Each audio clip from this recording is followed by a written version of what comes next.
Hola amigos, les traigo el caso de la mujer más fea del mundo, Julia Pastrana. En 1834 nació en México una niña que llamó la atención de la comunidad científica de ese entonces, quienes al auscultarla coincidieron que su origen solo podía ser el resultado de la pecaminosa unión de un mono y un humano. Estaba llena de pelaje por todo su cuerpo, especialmente en la espalda, el cual iba aumentando conforme llegaba al coxis. Tenía también un defecto en la mandíbula, encías protuberantes y doble fila de dientes, casi como un escualo. En este contexto, que tuviera un poquito de bigote, patillas y pelo hasta en sus manos, solo eran otras graciosas marcas de nacimiento. Esta niña se llamó Julia Pastrana y fue criada como empleada en la casa de una adinerada familia mexicana donde aprendió a la perfección las labores domésticas. Según las crónicas de la época era una joven modesta, servicial y sin pretensiones. La sociedad de ese entonces, al igual que la ciencia, no estaban preparadas para entender su condición hipertricosis, lo que la abocó al triste destino que siempre acompañaba a quienes nacían diferentes: a ser degradados a la categoría de fenómenos en las ferias ambulantes y circos.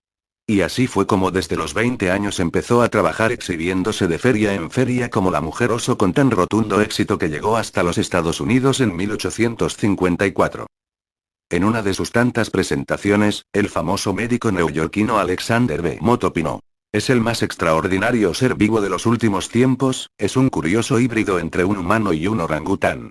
Theodore Lent era un empresario artístico que vio en Julia mucho potencial económico y descaradamente empezó a cortejarla hasta lograr que la pobre mujer se enamore de él y decida aceptarlo como esposo. Ese sería apenas el inicio de su calvario. Ya casado con Julia Pastrana, Mr. Lent la lleva de gira por la culta Europa, donde obviamente la apariencia de su esposa despertó curiosidad y fue más llevadero y lucrativo el matrimonio negocio. Aparte de las funciones públicas, Lent organizaba fiestas privadas en casa pagadas por supuesto, para público selecto, donde su original cónyuge en persona, era el tema de conversación.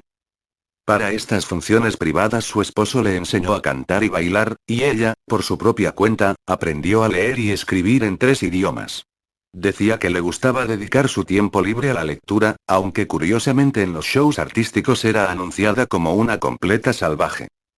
En 1859, estando de gira en Moscú, Julia Pastrana descubrió que estaba embarazada.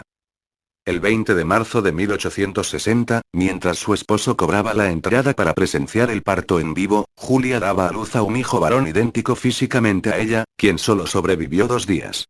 Julia murió 3 días después que su hijo. Lent, un tipo totalmente sin escrúpulos, vendió pases y muy caros, para presenciar la agonía de su esposa.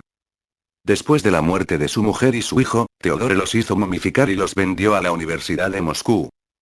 Al poco tiempo se enteró de que la universidad estaba haciendo negocio por el concepto de visitas públicas científicas a las momias, y presentando el certificado de matrimonio reclamó a su familia embalsamada, e ingeniosamente los acomodó en una plataforma Julia de corsé y vestida como bailarina rusa, y el pequeño niño clavado por los pies sobre un pedestal luciendo un traje de marinerito. En 1864, estando de gira con su embalsamada familia por Suecia, Lent escuchó hablar de un circo local donde presentaban a una mujer barbuda, y a que no adivinan qué pasó. Pues sí, nuestro gran amigo y galán Theodore decidió cortejarla también. Primero fueron ramos de flores, luego bombones, y por último cartitas de amor jurando que le recordaba a su ex esposa. ¡Qué mal piropo! ¿Verdad? Que estaba enamorado de ella, que le bajaría las estrellas y ese típico bla bla que todos conocemos. En fin, la nueva mujer peluda sucumbió ante tanta galantería de Lent que quedó prácticamente hechizada y poco tiempo después aceptaba a su dulce pretendiente como esposo. Enseguida, luego de la boda, Lent empezó a exhibir a su nueva esposa como la hermana escondida de Julia Pastrana, y como un buen monógamo que se respete, alquiló a un museo las momias de su exmujer y su hijo. Ya para 1880 Lent prácticamente perdió la teja y se volvió loco, siendo encerrado en un asilo donde moriría pocos años después. En una especie de justicia poética, la segunda señora de Lent reclamó las momias como herencia conyugal, y después de venderlas, desapareció para siempre. ¿Qué tal? Las momias de la pobre Julia Pastrana y su hijo siguieron cambiando de manos hasta que en 1973 el obispo de Oslo canceló su exhibición en Noruega y quiso darles cristiana sepultura, pero fue impedido por el empresario que en ese entonces las tenía a su cargo. Con el tiempo las momias fueron olvidadas en alguna bodega hasta que se supo que en 1976 le robaron el vestido del lugar donde la tenían arrumada.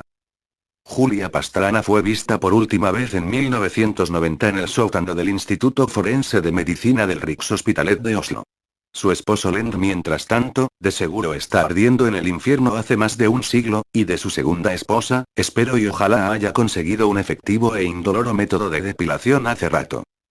En 1963, y basado en crónicas acerca de la vida de Julia, el cineasta italiano Marco Ferreri dirigió el filme La Donna Estimia.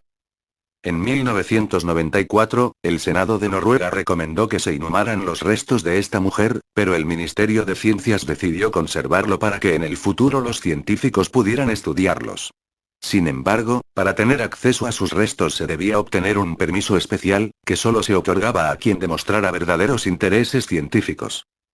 En abril de 2012, la Universidad Noruega se comprometió a devolver el cuerpo de Julia a México.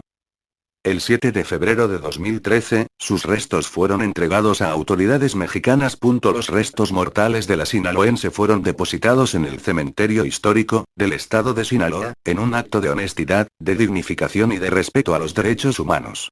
Finalmente, el 13 de febrero de este mismo año, Julia Pastrana fue sepultada.